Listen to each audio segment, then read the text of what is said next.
Hello, this is David with PCTipsandTricks.com, and today we're going to install memory on this motherboard.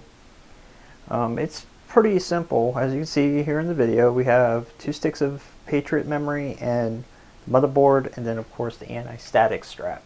It's very important that you use one of these. This will allow any kind of static shock not to fry any of the components on the motherboard or the component that you're actually installing. If you see the motherboard's outside of the case, and the reason why, it's a lot easier to install some components like the memory or the CPU.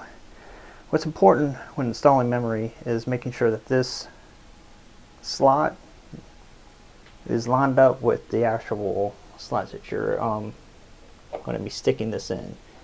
On the side, you'll notice that there's little plastic grooves that the memory will slide down, and it's pretty simple. You just push down, you hear the snaps on both sides, and they'll come right in here. This is a great indicator knowing that the memory is installed properly.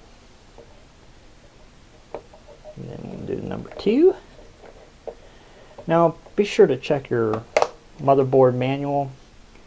Some memory is what they call dual data rate, double data rate, and what it does is these two modules are DDR.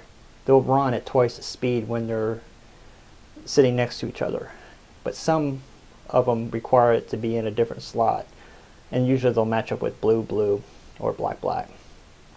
This way I'm just installing this for simplicity's sake, and I want you to check out the other videos on the site. If you have any other questions, just go back and view them.